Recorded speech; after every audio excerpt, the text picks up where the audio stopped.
오늘따라 눈이 빨갛고 아프다. 내 눈이 이런 원인이 궁금해졌다. 무무 원장에게 물어보려 한다.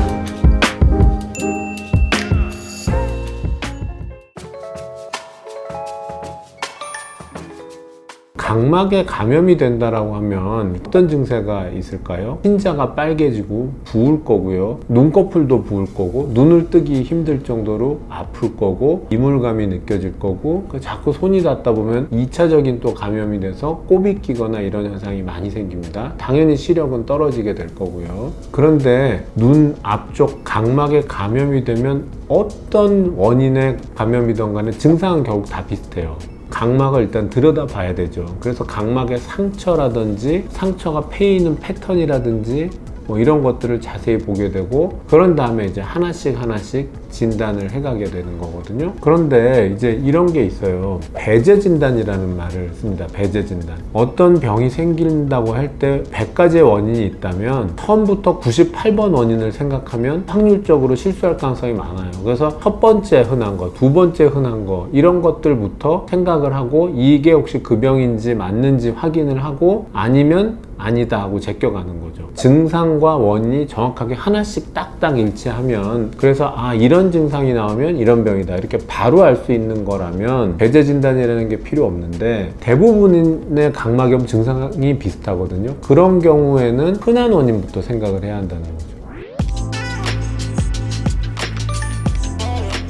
자, 그러면 콘택트 렌즈 각막염이 아마 제일 흔한 걸 거거든요. 렌즈 끼고 잤는데 눈이 아파요. 그러면 사실은 콘택트 렌즈 때문일 가능성이 너무너무 많죠. 콘택트 렌즈가 감염이 돼 있을 가능성이 많고, 그것 때문에 상처가 나 있을 수도 있고, 그럼 일단은 자, 렌즈를 빼세요. 그 다음에 그 렌즈가 감염이 돼 있을 수 있으니 세척액과 이런 것들에 다시 담그지 마시고 버리고 새 거 쓰세요.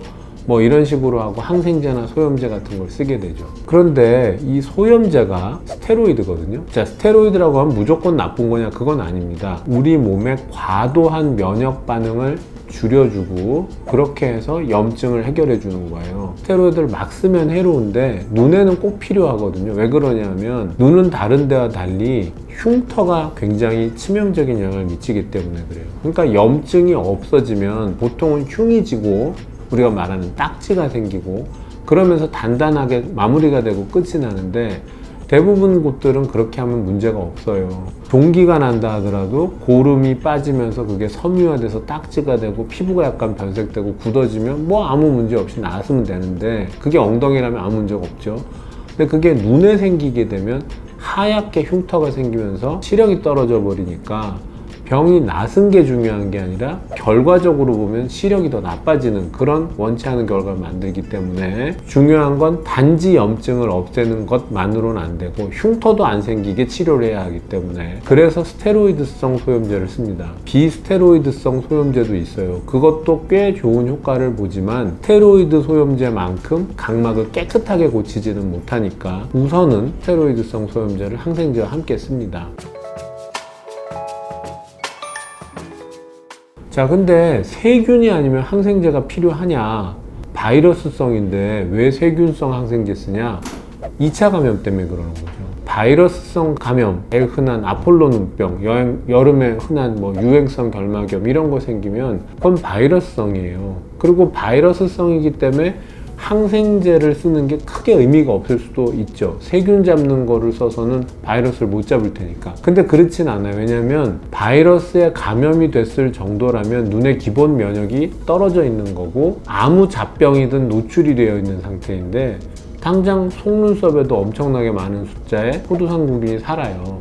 그러니까 우리 몸의 면역이 낮아져 있고 뭔가 장벽이 깨진 상태면 곳곳에 있는 세균들이 2차적으로 문제를 만들어서 정말 일이 커지기 때문에 그런 걸 억제하기 위해서 항생제를 씁니다. 배제 진단이란 말씀드렸잖아요. 어떤 세균인지 잘 모르겠다, 어떤 바이러스인지 잘 모르겠다. 그럼 일단 안전하게 광범위하게 작용하는 항생제를 써서 면역을 좀 좋게 하는 동안 세균의 부담을 줄여놓고 보는 거예요. 스테로이드성 소염제도 그런 의미로 일단은 씁니다, 대개는. 자, 그런데요, 그렇게 써서 금방 낫는 대부분의 질환은 문제가 없겠죠. 항생제, 소염제 하루 이틀 넣으면 좋아지거든요. 그게 바로 광범위 항생제와 스테로이드성 소염제의 장점이에요. 대부분 많은 케이스를 해결할 수 있는 기본약입니다. 그러니까 일단은 그렇게 쓰고 한번 봐야 되는 거예요. 근데 도리어 나빠지는 경우들이 있어요. 뭔가 특별한 게 있다라고 이제 생각을 해야 되겠죠. 스테로이드를 쓰면 면역이 낮아지는데 그러면 병이 고쳐지기는커녕 더 심해지는 거, 세균성이 아닐 가능성이 많겠죠. 세균의 부담이 아닌 다른 거, 그 중에 대표적인 거는 대상포진 같은 거. 대상포진은 바이러스잖아요. 헤르페스 바이러스. 그 헤르페스 바이러스 같은 게 눈으로 들어옵니다. 근데 이 대상포진은 피부에 올 때는 따끔따끔하고 아픈 물집과 동반이 돼서 와요. 눈이 되게 충혈되고 아프고 일반적인 각막염 증세가 있긴 있었는데 여기 뭔가 딱지가 있네. 근데 여기만 있는 게 아니라 코에도 있네. 그러면 각막에도 감염이 되어 있을 가능성이 꽤 있는 거예요. 그런데 그 대상포진은 항생제를 쓰고 스테로이드를 쓰면 애매한 반응이 와요. 왜냐하면 항생제와 스테로이드를 통해서 2차 감염된 세균이라든지 눈곱 이런 건 좀 좋아지기 때문에 좋아진 것 같기도 하고 그냥 그대로인 것 같기도 하고 그런 정도예요. 멈춰 있는 것 같은 느낌? 낫지는 않고 있는. 결국 바이러스를 죽이는 그런 특효약을 써야 이게 해결이 될 텐데 사실 바이러스라고 하는 건 우리 몸이 웬만하면 이길 수 있거든요. 그러니까 2차적인 적들의 공격만 잘 막아내면 바이러스는 어느 정도 시간이 가면 갈수록 좋아지기는 해요. 대신에 얘네들이 낫으면서 흉터가 남는 것을 보고 아차 싶어지는 거. 그래서 늦더라도 바이러스제를 쓰기도 하고 초기에 빨리 찾으면 항바이러스제를 쓰기도 하죠.